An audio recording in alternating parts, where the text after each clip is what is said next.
Welcome to Agent Tactics. It is Friday again. It is 10 a.m. again, and I have a smoking hot guest. Yes, physically, and yes, as a person. I'm excited to introduce Ed Stulak, one of my good friends, somebody I love dearly. Ed, welcome to Agent Tactics.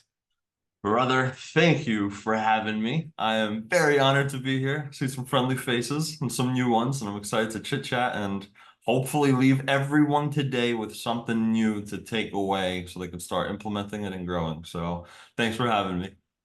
What's great is, I've got the honor of doing a few different talks with you. Like we did Detroit, and I've been, gosh, where else have we? I felt like we've gone so many places. Colorado, so many places. I've got to hear you do your talk, and it's cool that I get to see you again. But every time I get to hear you talk, I learn something new, and it's something else I implement into Instagram and not really TikTok. Is that it? TikTok, TikTok. Yeah. TikTok. Okay.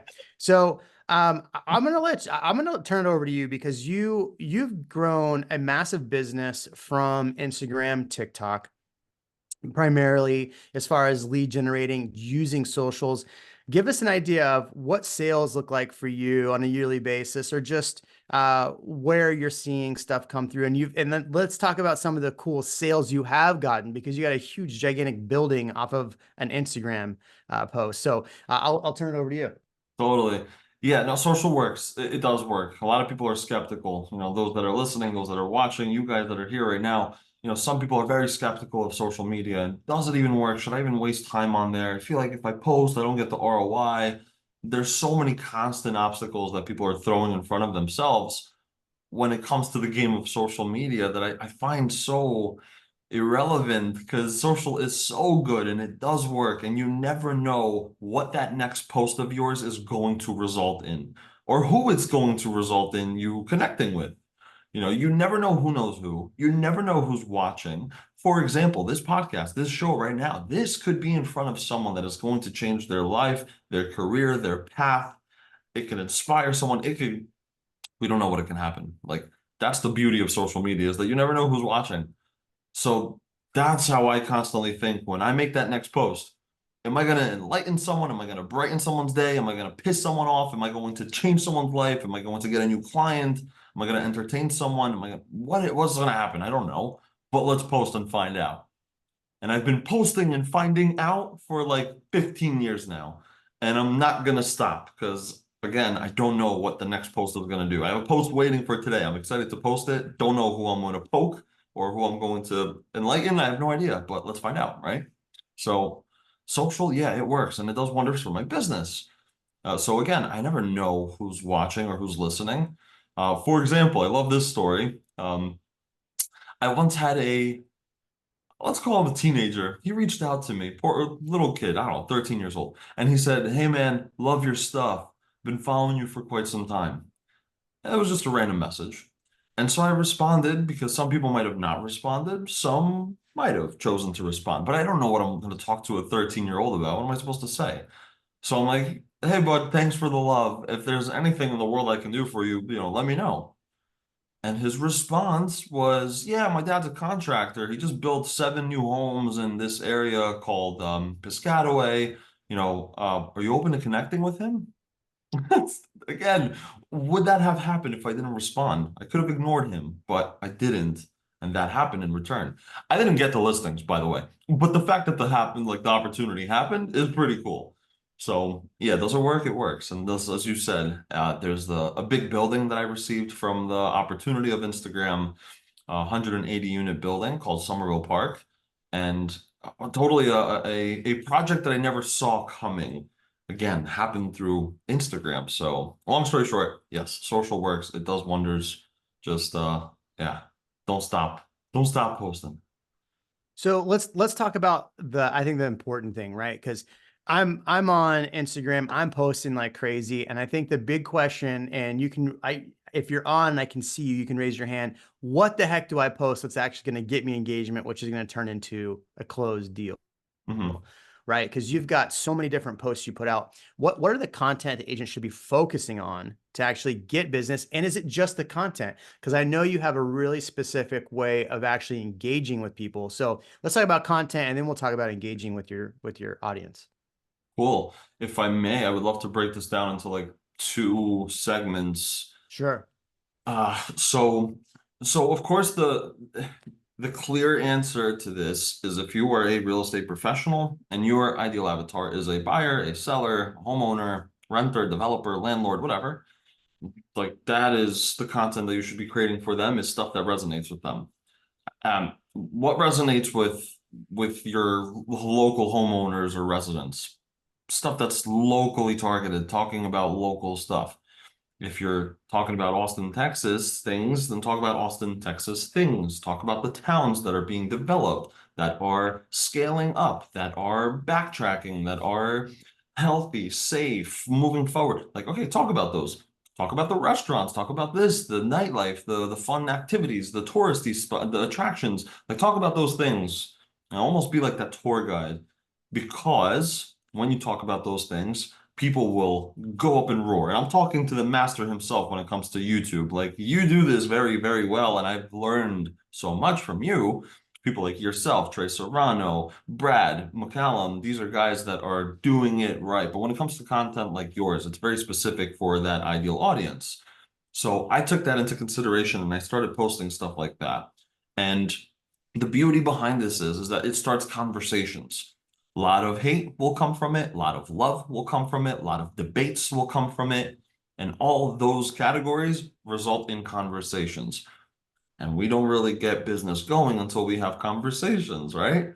So like that's good to know how to spark up conversations, create stuff that people are going to talk about and throw up a roar in. So, okay, that. The second element to this is posting and creating content that you actually enjoy posting and love creating because it doesn't feel like a job at that point. I don't wake up in the morning saying, what am I going to create today that is going to teach someone something and result in business for me? Like, what I'm going to post this today and I'm hoping and expecting 2 leads today. That's not the mindset. The mindset is I wake up and I say, what the hell is going to inspire me today? What do I want to talk about and create today? And I want to do something funny. I want to do something entertaining. So let me create something and hopefully entertain the audience that I want to talk to. And who is my audience right now? It's real estate professionals. I love talking to realtors worldwide, lenders, title, doesn't matter. Love talking to them because I can speak their lingo. And so I create content that will make them feel happy and inspired and excited and emotion. That's what I create. So it's a combination of giving the people, and when I say the people, I mean your avatar that you really want to be in front of, giving them a bit of content that is going to make them talk and click that engage button and comment, but also the second aspect, which is creating something that you actually enjoy creating because it doesn't feel like work at that point. That was a big ramble. I'm sorry. I hope did I lose anyone? I'm sorry. Like that's where my mind goes though. It's like I want to create stuff I want to create, but I also want to create stuff that people want to consume. So Right. So what is some of the things? I'll pull up your Instagram. What are some of the things that you do as far as to get engagement, right? So you said that some people are going to hate on you or whatever. What are some of the things that you're saying that are eliciting a response? Like how are you eliciting a response? so for example, a few examples. One example, I posted something yesterday. It was what I do with my open house leads right after I get them. What do I do with open house leads? That's the hook. That's the catch. That right there. And then I dove into a minute reel of me explaining and showing you what it is that I do once I get an open house lead. And that got a lot of my ideal avatar engaging and posting and talking about. And so people were commenting, oh my God, this is so good and this and that. And it's got a good amount of shares, I would say. It's not bad. I ever get from an open house. First thing I do is I go in front of that house and I make a video personal to that lead. And the video goes something like this. Hey, Mr. Ken, it was a pleasure to meet you and the missus. Thank you for visiting my property at XYZ Main Street. Next, once I make the video and I Turn the volume up on that. anything that I discuss with them, maybe we discuss finances, Perfect. appliances, ages of, I don't know, whatever, the roof, throw it into the video. Second thing I do is I put the video into CapCut. And then I put auto captions onto the video because I want them to see. I want him to see his name. I want to see him to see Mr. Ken. I want him to see that this is meant for him and only. And no, this is no copy and paste going to other leads. Once I put everything together, I chose the font, I export the video, I save it, and I text it to him. Simple as that. Along with the video message, I also send a business card. What do you do? Do you do something like this? Let me know.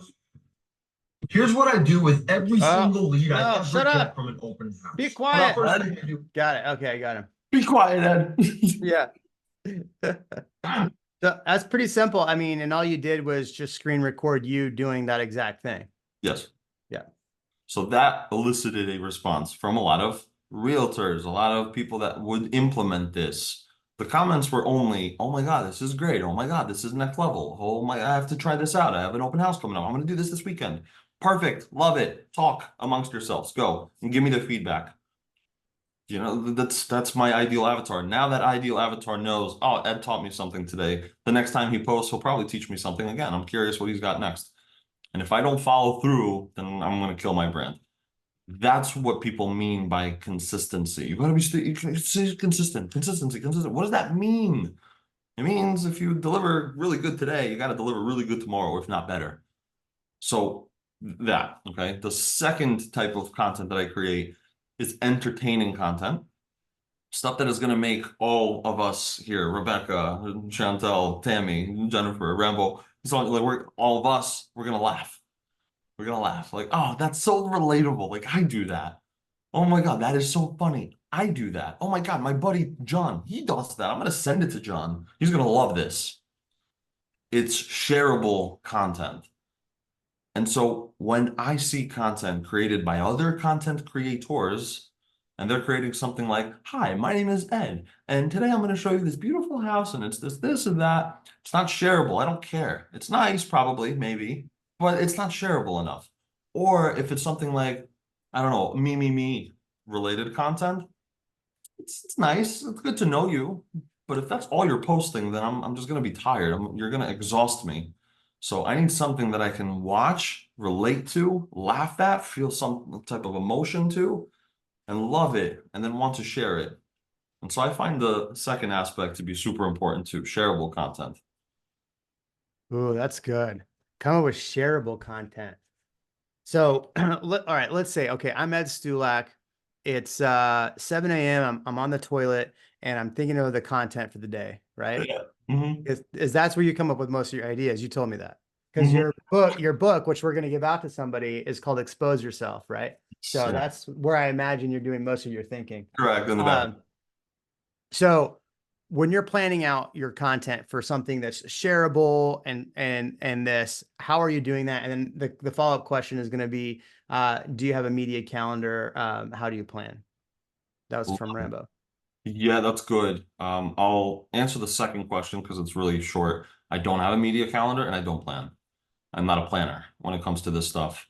And I encourage others, love it. I saw the thumbs up, Jennifer. Like that's just not my thing. I don't plan. If it feels right in the moment, I do. So when it comes to content that is relevant and trending, kind of hard to plan. Like if you don't do it there in the moment, you're gonna lose out because it's gonna die down in a week. So I can't create content in a week about that trend. It might be irrelevant at that point. Trending content, super important, whole different subject, but still kind of nice that we touch on it. So trending content, kind of hard to plan. Other types of content, for example, I have one post that has been sitting in my drafts for probably 8 months. I don't think it'll ever become irrelevant, and that is something that I've planned. So I have some pieces of content, but like very few. I will say that I've planned in advance. I'll create a cover photo, I'll create the caption, I'll tag whoever, collaborate with whoever, do the hashtags, and then get ready to click post a few times. But for the most part, like that video, the one that you just played, the open house one, I filmed that Sunday. I collected all my open house signs. I pulled to the side of the road and I said, I'm going to do a green screen video of me explaining this because this is good. I feel like other people would want to hear this strategy because I showed it to my team and my team looks at me like, this is so good. Oh my God, I can't believe this is so smart. I'm like, if they think this is smart, I'm sure others will too. So I pulled over to the side of the road, put my signs into the car, into the trunk, and then I said, all right, I'm gonna green screen myself real quick. And I did that in my car. And then I said, let me just create some sort of caption real quick. And I posted it the next day. So, or yesterday or whatever. So like that was in the moment, you know? So I'm a very in the moment type of creator. How far ahead, like how many videos do you have sitting in your draft folder that you've already shot and edited? 9, 10. Yeah. My videographer is starting to get annoyed with me because he sends me all this stuff and I just put it all in my draft folder. And so I have stuff that's been sitting there that I need to post. And I'm like, oh, this one I think is better today. And so, yeah, and I posted one yesterday that was about the Alamo Draft House. I just hadn't got to it. And people were like, this is like 2 weeks old news. I'm like, yeah, who cares? You're still going to, and I looked and it was shared like crazy. So I'm like, all right, well, who cares? Yeah. Does anyone else do that? Like, feel free to throw a 1, 2. Like, who's a planner? If you're a planner, 1. If you're not, 2. Like, I'm curious myself as to how people think. Sonia, 2, 2. Jennifer, I know you were agreeing before. Rambo, 2. Okay, cool. So it's like it's good to know as to how other people work and behave, and that's okay. There's right-minded people and there's left-minded, right? The analytics versus the creatives. So it's okay. There's not one way, one right way to do things. It's what works for you. And by the way, as you're commenting in the chat, keep commenting. We are, I think, I don't know how we're going to do this, Ed, but the best comment maybe gets the Ed Stulak Expose Yourself book.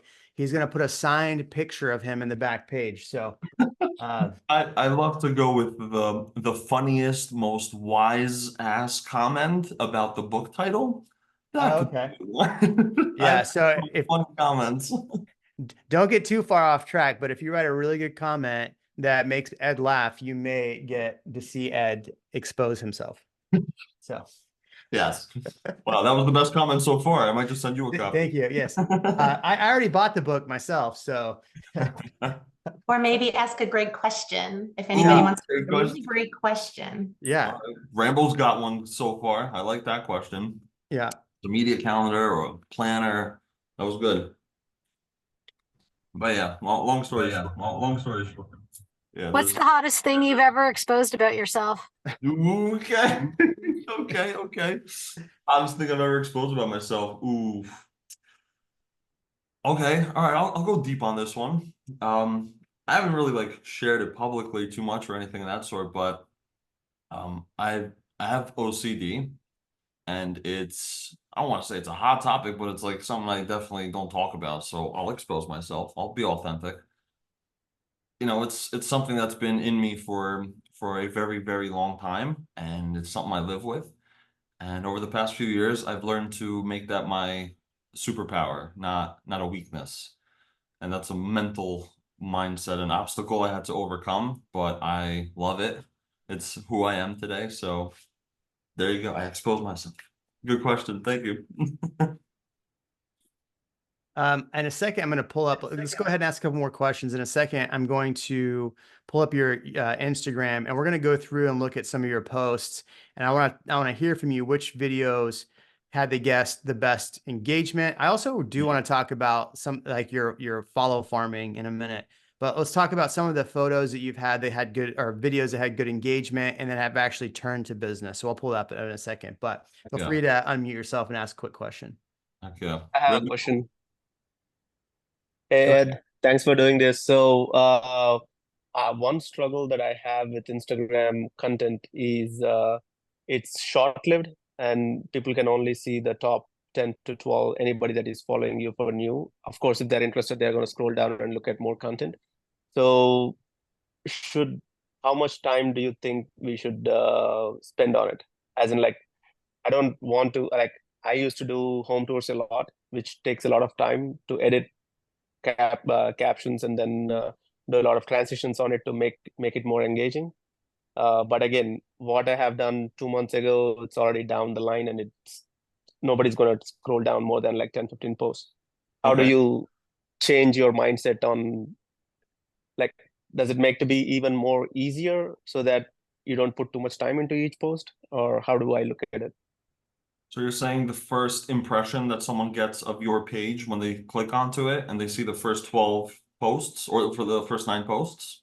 Yes, that's the only thing that they're gonna look at. But I have spent so much time on my old post to do a lot of editing time and stuff like that.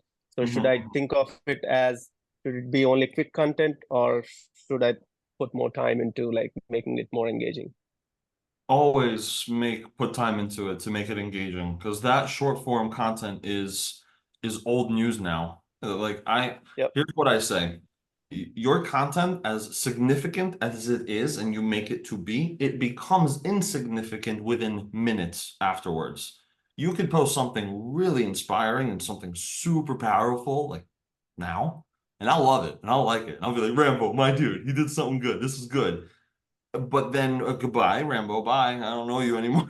Moving on to the next because I'm scrolling, right? So you were significant for me in that moment, but you've become insignificant only 3 seconds later. For you to constantly keep me, or let me put it this way, for you to constantly have me keep you on top of my mind, I constantly got to see your stuff. And as I said before, if you post something good now, good tomorrow, good the next day, and then something bad the following, it's like that prime example of, you can have someone do 9 good things for you out of 10, but that one thing that they screw up on, you're gonna be like, I can't believe you messed up. What are you doing with my, like, yo, did you not see the other 9 good things I did for you? How do we feel about that? We're real estate professionals, right? We get clients that you do everything above and beyond for them, and then there's that one thing that happens, and then all of a sudden, oh, I can't believe you did that to me. Okay, same concept, kind of. Let's now relay it back to social. You post something good, good, good, good, bad. Like, now I look at you, and again, I'm not saying just me. This is just human psychology and human behavior. We're gonna look at that and say, oh, this is, I don't know, Rambo, for this person. I don't know if, like, all right, maybe I'll give him one more shot, but like, so that's why it's so important. You have to constantly be on your A game. At the same time, at the very, very, very same time, going against myself here, don't discourage yourself from posting. Just because it's bad content, don't discourage yourself and say, no, I'm not going to post today. This isn't good. Because then you're going to have this artist conflict, this creative obstacle that you throw yourself in front of. And that's writer's block, right? Writer's block. There's a time where creatives don't release anything, or they just go silent and they just go on the behind the scenes and don't do anything. And then that artist dies down. That hype dies down. So that's why it's so important to constantly post, but do your absolute best to make sure it's actually quality content.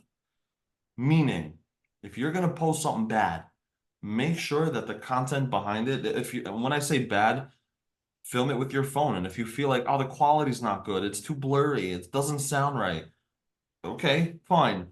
Make sure that the message behind that bad quality content is so good that it overcomes the quality of it overall. And it says, wow, that message from Rambo was so powerful that I don't even care what the quality was. That was good. Does that make sense at all? Definitely. And I'm trying. Yes. I want to kind of get into long form content, because in real estate video blueprint, everybody talks about long form content, and the life of the long form content is much longer than a short form content, because it's searchable, it's relatable for a longer period of time, and they can search and look at that. Do you do long form right now, or how do you strike that balance between long form and short form? I would say you have 2 different types of creators. A creator like Jeremy Knight and a creator like Ed Stulak. 2 creators, but differently creating. Where Jeremy is very long form, and I think that's awesome. And you nailed it. Like, that's long form and long life, right? As opposed to short form, which I know I can pump out a lot of, and I can constantly throw it out there, edit it real quick, post it real quick, engage real quick, and then move on to making the next thing. It's harder to create long form. I'm not saying it's easy to create short form, but I personally have found a niche and an ease to create short form, which both have their strengths. They do. Short form, I love creating because it's quick. And all of us here, we're real estate professionals. We don't have time always to create long form. So don't necessarily discourage yourself from creating one over the other. But I will say this, long form, if you're going to create long form, it's got to be so impactful and so powerful, and the hook has to be so good that you're really reeling them in for the whole longevity of the video. Short form, if I have you for 13 seconds, which I know I probably will, because short 13 seconds, we all have 13 seconds. We don't all have 13 minutes. And who are you for me to now stick on your page for 13 minutes and watch your content? Because if your content at any time in that 13 minutes sucks, trust you me, I am never visiting your page again. So if you are not going to make sure that it's powerful content, and what do I mean by powerful content? Again, I love Jeremy, not just saying this because we're here. Like Jeremy is an example I always give to others outside of podcasts, to friends, to people who are like, hey man, are you on YouTube? No, but follow this guy, Jeremy, Trey Serrano. These are people I look up to on YouTube. So when I check out their stuff, I say, look at this example. It's not, here are 4 reasons why you should move to Austin, Texas. It's not everything I love about Austin, Texas. It's here's 3 reasons why you should not move to Austin, Texas. What do you think I'm clicking on? That thing really intrigues me. When I was buying or gonna go buy a new car a few years ago, I was looking into a Tesla. And so of course I go onto YouTube, hey, Tesla, all reasons, fun facts. There were 15 different videos of, here's 3 things I love about my Tesla. Here's why I love my Tesla. You should get a Tesla. It's the best vehicle ever. Here's 17 reasons why I hate my Tesla. Oh. And for 26 minutes, this girl that I've never followed before, she had my attention from A to Z. And I followed everything for 26 minutes, which I never watch anything. I don't watch TV shows for 26 minutes because I get distracted. And so for the fact that she had me for 20, so not to ramble too long, but does that make sense? Definitely. Yes, Yeah. it does. So, Thank so you. if you're gonna do long form, make sure it's actually good stuff.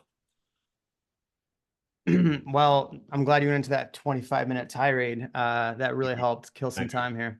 I've You messed asked it. for it, you got it.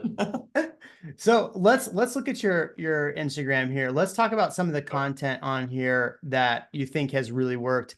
I mean, because you don't have just client facing content on here. You have content that is like more agent facing as well. So how do you combine the two on this channel? Because I think that's what I struggle with is agent facing and client facing on Instagram.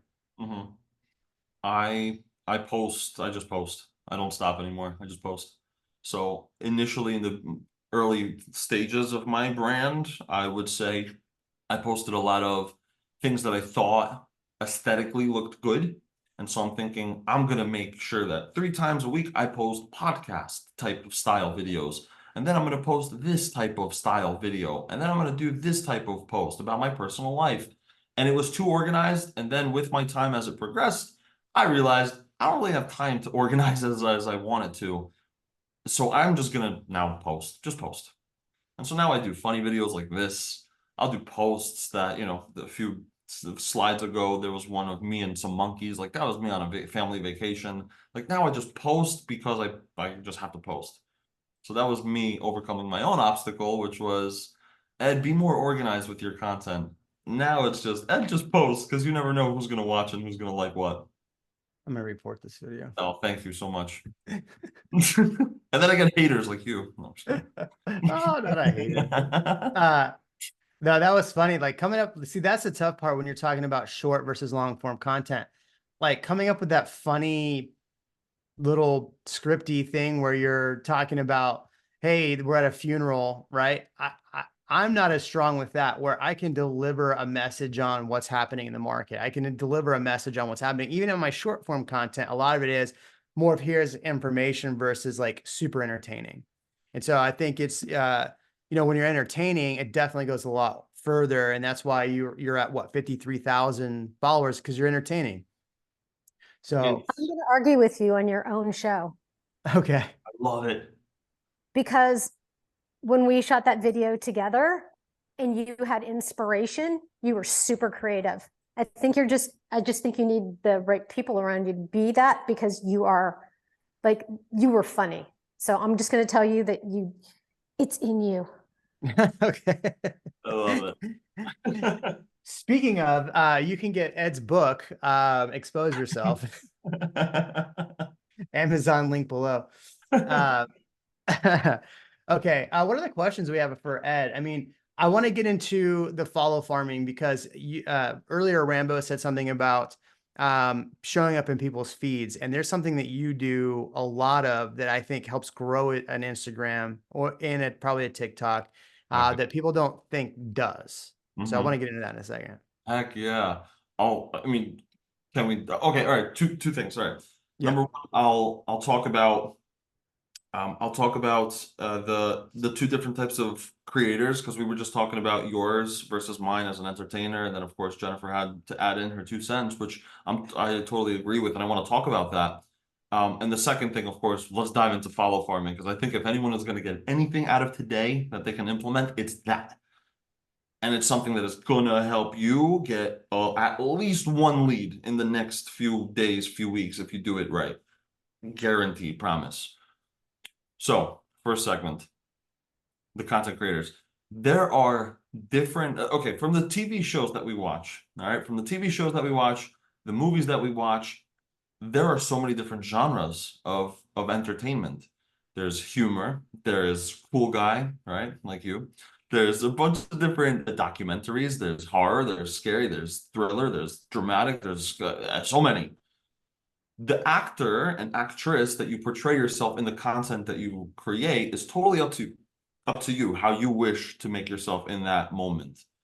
So when it comes to content creation, I look at it as one big movie set, and you are the person that directs your actor, actress. You are the one that directs it and creates it and does the music and does the background and does the everything, outfits, right? Fashion.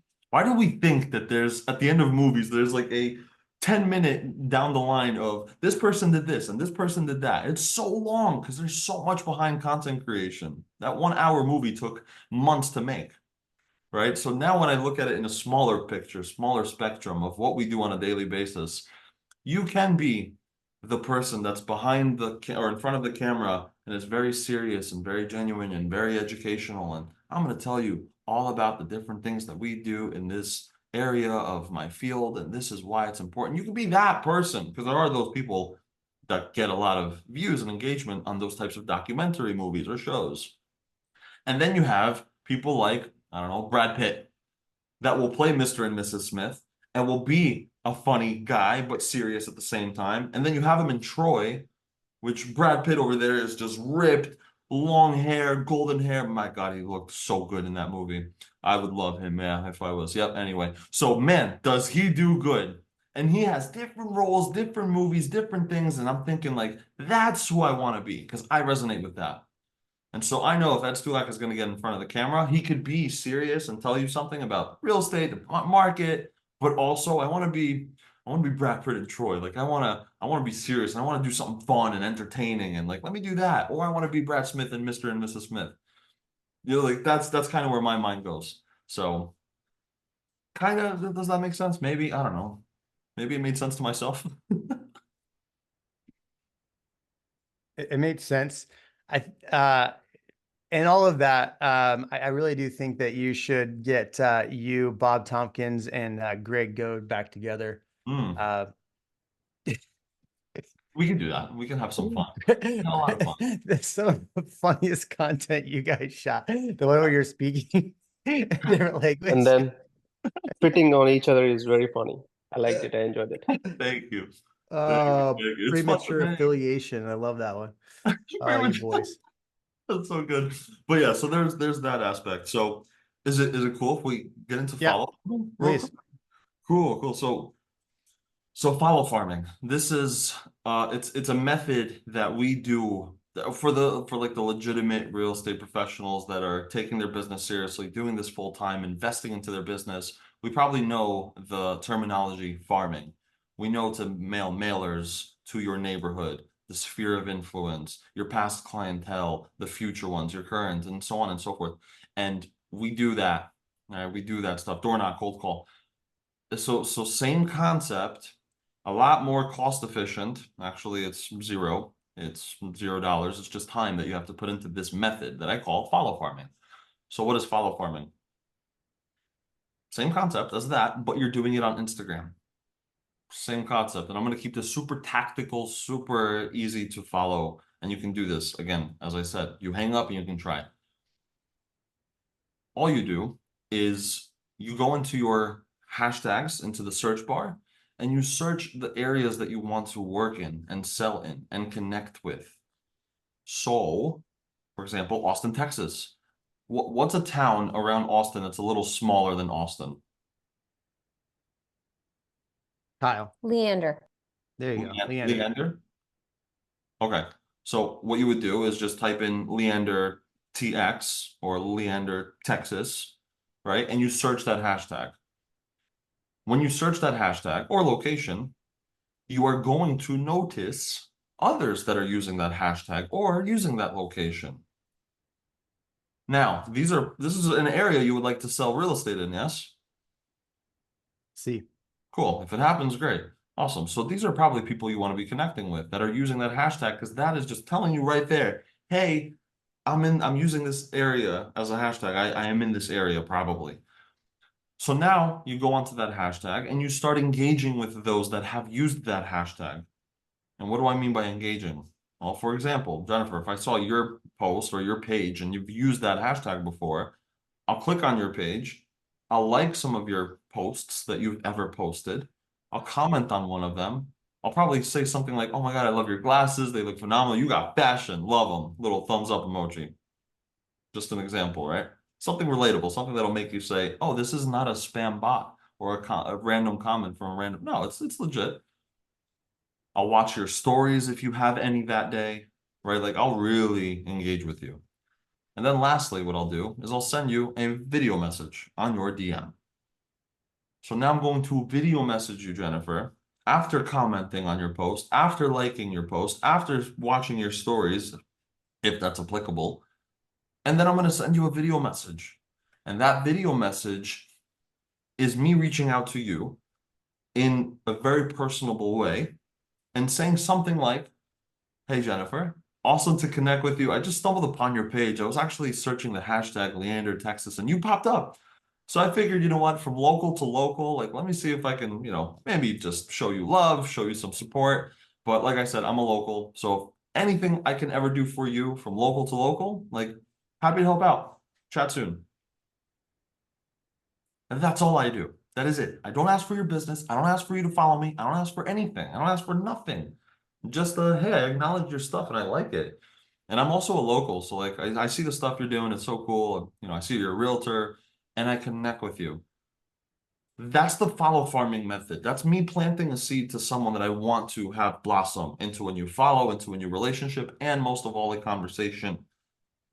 And that's the call that people don't want to make because they think it's weird. They think, oh no, I can't send a video message. I don't look right. My hair, my this, my that. I'm weak. I don't know this person. Why would I send a video message to them?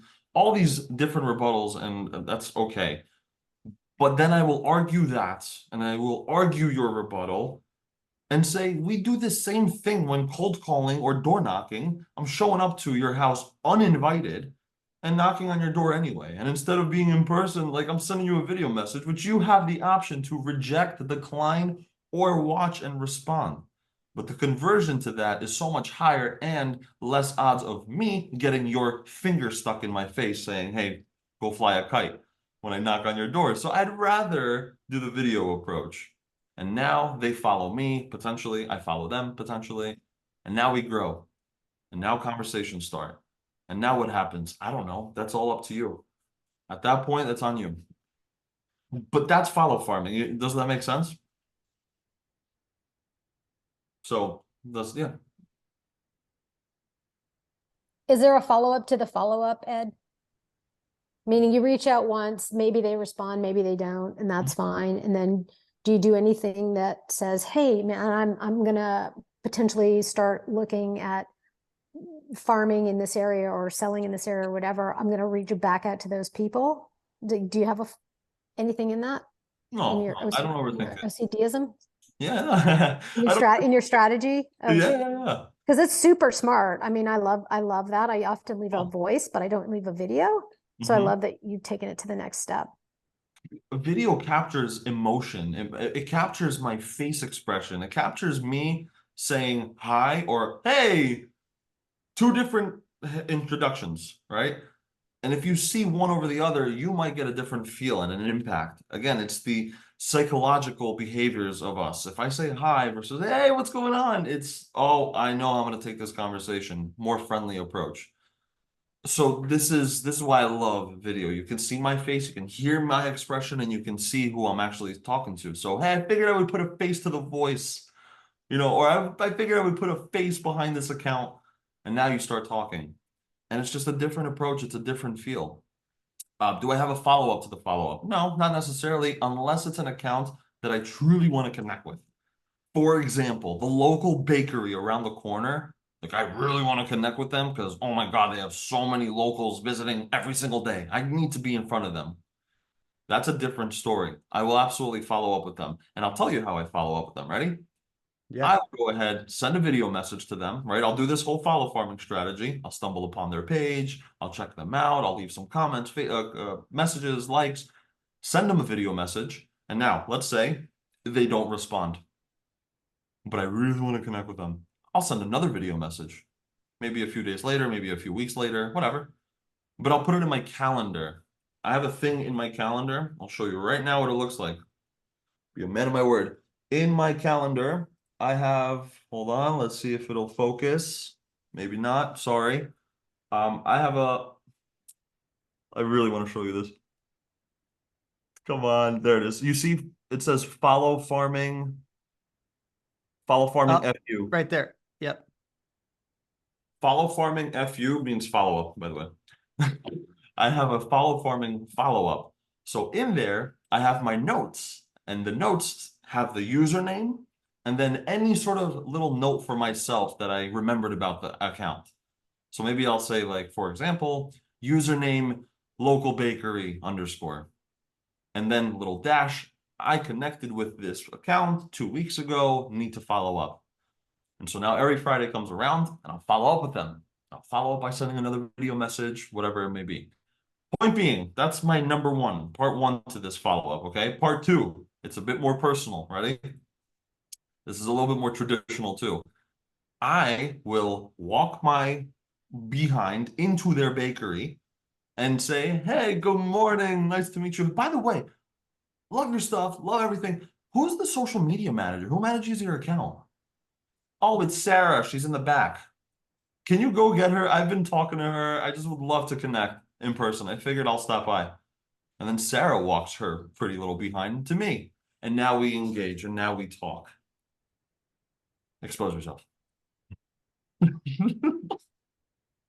That's the traditional way, but that started from social media. And I've done that several times. There's a pet store owner around the corner. I don't have dogs. Do you know how many times I've connected with them on Instagram and said, oh my God, I have a dog. I'm going to buy my stuff for them. I don't know if you're ever looking for more business or maybe friend. I have no idea, but like, and they didn't respond. So I walked into the store and I said, hey, I'm looking for the social, who runs your account?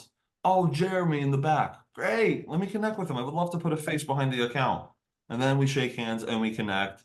And then that goes down a whole spiral of how you wish for it to go. And I'll say something like, Jeremy, it's so good to connect with you. I see that you run the account. It's so, dude, I've been messaging you. I sent you a video message. I'm that guy. Yeah. By the way, I don't know if you collaborate or you guys do any, I don't know. And then take that relationship where you take it. You see? So everything I just mentioned is proactive approaches. People So this should say stalking on social media. stalking, not- yeah, stalking. Yeah. How to stalk on social media. I was stalking so legally. Legally. Yeah. All right. Well, let's talk about your book then, All right, let's because talk. you have exposed yourself this book. Yeah. What are some of the main points and some of the main takeaways that you think somebody's going to take away from spending $15 on this book? Mm-hmm. Something like that? Follow farming. So I do talk Gold, about red, follow pink, farming. orange, yellow, green, Uh-huh. blue. All right. I talk about, yeah. What else we got? Follow farming. I do also talk about the brand elements. So brand elements, which is something that we all have to take more pride in and more seriousness in. It's like, what is your brand looking like? For example, if I were to pick on you, Tammy, do you have a logo to your brand? Oh, Hold on, almost unmute. There it is. I do have a logo to my brand. I guess I don't understand the question. It's not on my Instagram channel, Mhm. but okay. I do have a logo. That's okay. Some people have logos behind their business. I'm just asking. Some realtors have a Okay. logo, some don't at all. You No, know, I have my own brokerage, so I definitely have a logo behind the business. Yes. oh, okay, so that logo, for example. So what are the colors behind the logo? Red, black, and white. Red, black, and white. Why red, black, and white? Red's my favorite color, and then Okay. black and white are my second favorite colors, which makes my YouTube video covers red, black, and white, which I was told that red is a stop color, so I don't know if I'm gonna change stuff now. I talk about red being dangerous, exciting, talks about energy, talks about it's known for love and passion, right? Okay, cool. Black, what does black mean? Sophisticated, elegant, maybe shows a sign of luxury. Like I talk about specific colors and what they all mean. Why do some people choose this color over that one? Some people are way too colorful. They have every color under the sun. It could be like, okay, is there a reason behind it? What is that reason? And does it make sense to your brand? Or are you just completely indecisive and said, screw it, whole color template, go. Like, what are you doing? So some people do gold and black because they want luxury. Okay, fine. I chose blue. I love blue. It's my colors of my eyes. It's my logo. It's everything. It's my signs. Like there's blue because blue is trustworthy. Yeah, just like Jeremy's. Jeremy, your eyes are a little prettier. But blue is trustworthy, right? So I want people to trust me when I talk to them. It's a calmness color. It's something that I can resonate with. It's nice and calming. That's what I want when people think of my brand. So I do talk about brand elements. Yeah. What you got? So our colors are blue and gray. And you wrote, blue is trustworthy and reliable. It's calming or often associated with depression. Thanks. Thanks. There's that hint of it too. But there's a few different things that each color resembles. Sometimes two colors combined make something else. Point being, typography. Do you have a specific typography font behind your brand of your brokerage, Tammy? Yes, I think it's like mono, I can't remember the rest of the words, but yeah, there's a specific font for it too. Cool, cool. So there's Montserrat, there's this, there's that, right? That's Probably it. Montserrat. Yes. It's a bold one. It's luxurious, it's simple, it's elegant, it's modern. This is what people are leaning towards today. And so point being is like all these little variables behind your brand matter. This is what makes people think about you. This is what makes people remember you as well. And there's so many different things to this. How are you keeping your brand? Are you adapting? I talk about specific brands in this world that have adapted to the times and they've evolved. So is your brand evolving or are you keeping it the same for 48 years? For example, prime one that we all probably can resonate with, Dunkin' Donuts. What did Dunkin' Donuts do recently? Dunk Kings, baby. Dunkin' Kings. They rebranded to Dunkin'. It's no longer just donuts. It's no longer just coffee.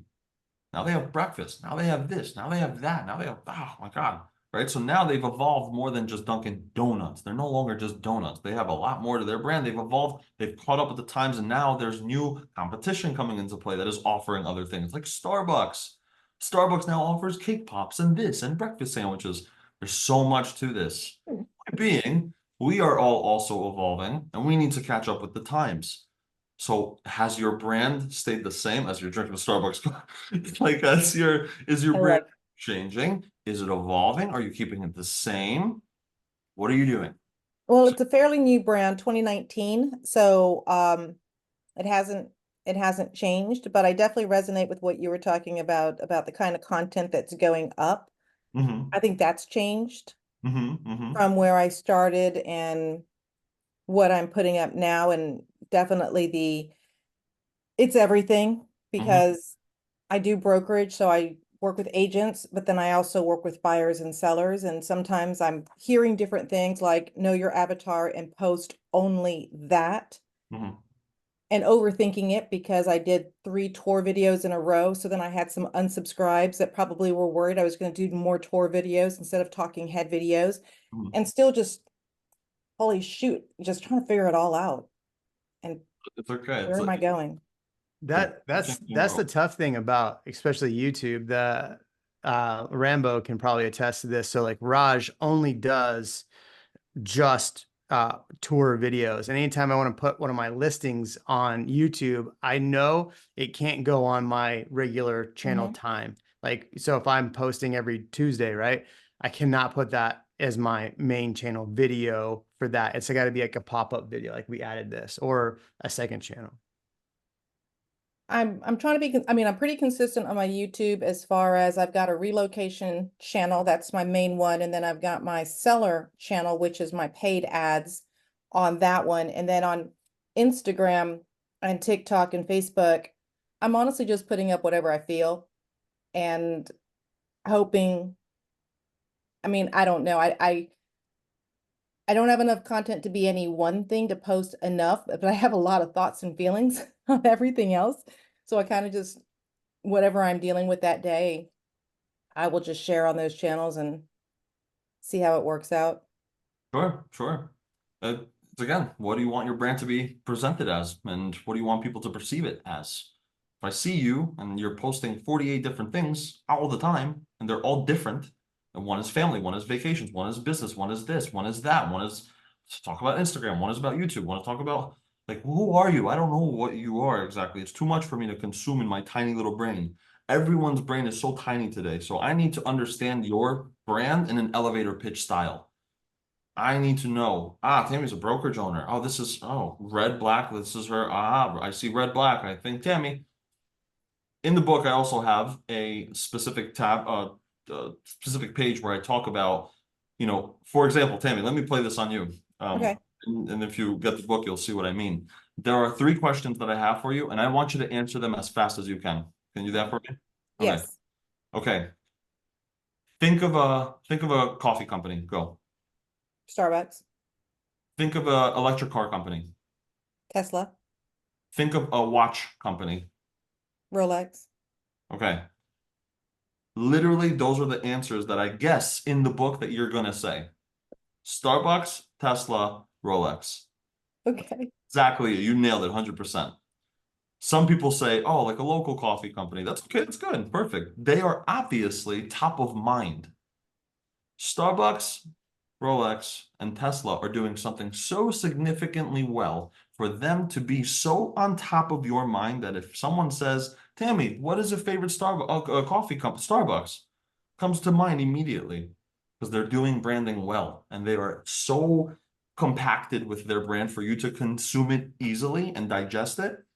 And this is why they're in your brain, and this is why you're buying that as opposed to Dunkin'. How are you going to become so top of mind for others that when I ask someone a question, which location are you in, Tammy? Gainesville, Florida. Gainesville, Florida. If I say, think of a realtor in Gainesville, Florida, Tammy, how do you make that happen? You expose yourself. To expose yourself is freaking right. That is the right way to do it. Yeah, you have to in the most craziest, unique, professional way, legal way. Legal, yeah. Right.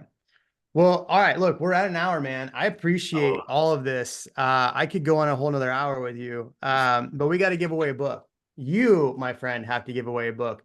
So let's say we got who we have in here still. We have Jennifer, we have Tammy. How are you going to figure out who you're going to give a book to? Rambo, I'm not gonna lie here. Chantel. I already got a winner. She's on top of my mind. Jennifer asked a really good question before. So I'm gonna have to give it to Jennifer if I may. All right. I'll Jennifer. put you in touch with Jennifer on Instagram. Absolutely. Amazing. Well, look, follow Ed Stulak on Instagram if you're not. I do have a big announcement. My YouTube course is going live next week. Hey. Yeah, Will Draper and I finally got everything done. We're going live next week. I will be posting more about it. So we're super, super excited. Thank you, everybody. We will see you next week.